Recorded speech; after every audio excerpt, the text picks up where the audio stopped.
Buenas tardes, tengan los invitados presentes. Les comentaré de mi proyecto realizado, el cual es Estudios de homogeneidad de litio en arcilla de litio. Esto en colaboración del Centro Nacional de Metrología con la Universidad Autónoma de Querétaro, y queda a cargo de su servidor, Luis Daniel Quiroz Garduño. En primer lugar, el objetivo de este proyecto fue estimar la contribución de incertidumbre debido a la homogeneidad de litio en arcilla de litio. Esto empleando la técnica analítica de espectrometría de absorción atómica con atomización con flama, EAAF. Como tal, el material de referencia que se usó para este proyecto es el CMR 6200752A, el cual es un material de referencia de la serie de litio en polvo, con un tamaño de partícula de aproximadamente 53 a 125 micrómetros. Fue proporcionado por el Servicio Geológico Mexicano y se preparó en conjunto con la Facultad de Química de la Universidad Autónoma de Querétaro. La presentación de este material es de una botella de borosilicato de color ámbar con un contenido nominal de 40 gramos de arcilla de litio, el cual tiene un valor nominal de fracción de masa de litio en base seca de 1600 a 2000 miligramos sobre kilogramo de litio.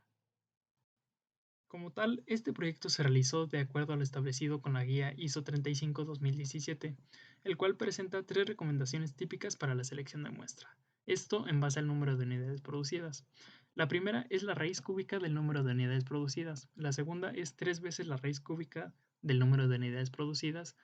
Y la tercera es normalmente el número mínimo recomendado para un estudio de homogeneidad, el cual son de 10 a la raíz cúbica del número de unidades producidas. En este caso, fueron 256 botellas, lo que deja como el número mínimo recomendado de 7 a 10 botellas. Para este estudio se escogieron 10 botellas. Una vez que se escogieron estas 10 botellas, se realizó un muestreo aleatorio estratificado, en el cual, como lo dice su nombre, todas las muestras se estratificaron en base a lotes, y de estos lotes se escogieron de manera aleatoria ciertas muestras hasta que por fin se lograron completar las 10 muestras que se usaron para el estudio. Una vez que se escogieron las 10 muestras, a estas 10 muestras se le sacaron 3 submuestras, las cuales fueron de 0.10, 0.05 y 0.25 gramos. Y a estas 3 submuestras además se le realizaron 2 mediciones a cada una, esto mediante la técnica de espectroscopia de absorción atómica con flama, debido a que tiene esta técnica una buena repetibilidad y además se puede realizar una calibración externa. Y ya como tal, la metodología que se siguió es que primero se limpió el material. Suena un poco banal, pero realmente en la metrología primaria es fundamental. Posteriormente, ya con el material limpio, se realizó el pesado de la muestra, bueno, de las muestras, de 0.1 gramos, 0.25 y 0.05 gramos. Posterior al pesado, se digirieron estas muestras.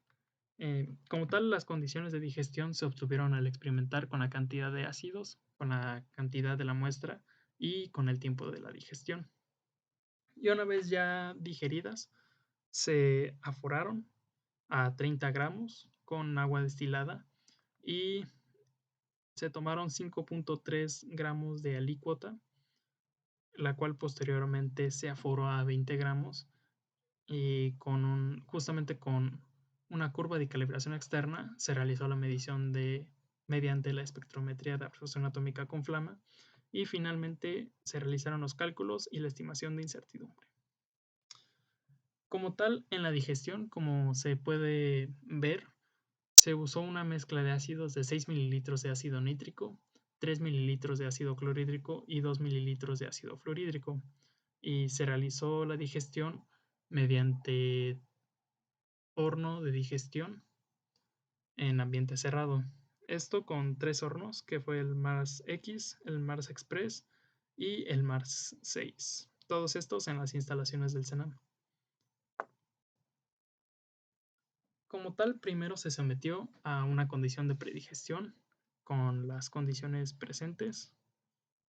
Posteriormente a una primera fase de digestión, y posterior a esta fase se abrieron los vasos en donde se estaban digiriendo las muestras, y se agregaron 1 mililitro de ácido bórico al 4.5% para así poder neutralizar el exceso de ácido fluorhídrico que haya quedado. y posteriormente se llegó a una segunda condición de digestión. Después de esto, se realizó una curva de calibración en la cual el modelo de medición es la fórmula siguiente, en donde la fracción de masa de litio en arcilla de litio es igual a la fracción de masa de litio en una muestra de una curva de calibración por la división entre la fracción de masa de litio del material de referencia certificado medido entre la fracción de masa de litio del material de referencia certificado preparado por la masa de aforo de la primera dilución entre la masa de residuo de litio por la masa de aforo de la segunda dilución entre la masa de la alícuota de la segunda dilución. Y posterior a esto se realizó la evaluación de la homogeneidad, en donde se puede usar un enfoque de análisis de varianza de una vía o análisis ANOVA de una vía, en donde la desviación estándar entre unidades se puede calcular a partir de el cuadrado medio entre las botellas menos el cuadrado medio dentro de las botellas, todo esto sobre el número de réplicas. Y bueno, después de que se determine la desviación estándar entre las unidades y también cuando se corresponda dentro de la unidad, normalmente un productor del material de referencia debe de confirmar que la variación dentro y entre las unidades debe de ser lo suficientemente pequeña para que se pueda usar el material como se tenía previsto. Esto se hace mediante la comparación de la desviación estándar entre y dentro y también con la incertidumbre asociada con la caracterización para poder confirmar que la desviación estándar es pequeña si se compara con la incertidumbre de caracterización. Normalmente la desviación estándar debe de ser menor a a una tercia parte de la incertidumbre de caracterización. Además, el cálculo de la incertidumbre del valor certificado combinado, teniendo en cuenta la heterogeneidad y la confirmación de que la incertidumbre del valor certificado debe de ser aceptable para el uso previsto. Además, también los materiales de referencia en los que no se calcula la incertidumbre combinada de valor certificado debe de verificar que la desviación estándar entre las unidades sea lo suficientemente pequeña si se compara con la desviación estándar entre los laboratorios, por lo que normalmente la desviación estándar entre las unidades debe de ser menor a una tercia parte de la desviación estándar entre los laboratorios. Y finalmente se debe confirmar, por ejemplo, mediante el uso de una prueba F, que es la que se llevó a cabo en este proyecto, en donde el término entre las unidades no estadísticamente significativo en el nivel de confianza del 95%. Con esto se refiere a que el F calculado, que se obtiene mediante justamente un análisis ANOVA de una sola vía, debe de ser menor al F crítico que se obtiene debido a este análisis. Y bueno, como tal, estos fueron los resultados para cada una de las masas. Y aquí hay una tabla con los resultados de justamente el análisis F, en donde se puede apreciar que la prueba 1 de 0.10 gramos y 0.25 gramos logró tener una homogeneidad al pasar la prueba F, mientras que la prueba 3, que es de 0.05 gramos, no logró pasar la prueba, por lo que se puede considerar que no es homogéneo. Posteriormente, se le debe de hacer tanto a la prueba 1 y la prueba 2 de 0.10 y 0.25 gramos pruebas para saber si el método es lo suficientemente repetible, para así saber mediante qué método se debe de calcular la incertidumbre asociada a la homogeneidad.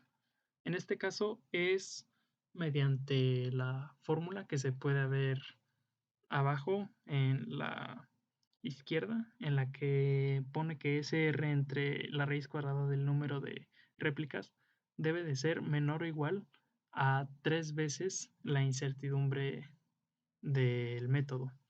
Y aquí se puede ver de que no lo cumple, por lo que está esta otra fórmula para poder medir o, bueno, más bien descubrir la incertidumbre cuando el método no es lo suficientemente repetible, el cual es la raíz cuadrada del cuadrado medio dentro de las botellas entre el número de réplicas por la raíz cuádruple de 2 entre los grados de libertad dentro de las botellas. Y como tal, aquí se pueden ver las incertidumbres asociadas a la homogeneidad, tanto de la prueba 1 como de la prueba 2, y el porcentaje, que es esto, bueno, la incertidumbre dividido entre el promedio de la concentración de litio que se midió en ambas muestras. Por lo que las conclusiones que se pueden sacar es que el material de referencia certificado demostró tener una homogeneidad a 0.10 y 0.25 gramos, mientras que a 0.05 gramos no se encontró una homogeneidad, por lo que en la cantidad mínima recomendable para realizar mediciones es de 0.10 gramos. Además, se logró obtener la incertidumbre asociada a la homogeneidad en tamaños de muestra de 0.10 y 0.25 gramos. En la muestra de 0.05 gramos no se aplicó debido a que justamente pues, no fue homogéneo. En el tamaño de muestra de 0.25 se obtuvo una variación de incertidumbre mayor que en el tamaño de muestra de 0.10 gramos. Y además se usó la medición empleando espectrometría de absorción atómica con flama. Y bueno, en agradecimientos es de que este proyecto se realizó bajo el convenio de colaboración de la Universidad Autónoma de Querétaro, UAQ, y el Centro Nacional de Metrología. También es necesario el agradecimiento a las personas que participaron en este proyecto, el cual fue el doctor Adrián Sosa Domínguez, la doctora Rosalba Hernández Teos, Tania Daniela Mora García, la doctora Melina Pérez Urquiza, la ingeniera química Judith Belina Lara Manzano, el ingeniero químico en alimentos Pedro Ramírez Cruz, el ingeniero químico Francisco Segoviano Regalado, la maestra en ciencias María del Rocío Arbizu Torres, la ingeniera química Edith Valle Moya y el maestro en ciencias Francisco Javier Martínez Ríos. Esta es la bibliografía y muchas gracias por su atención.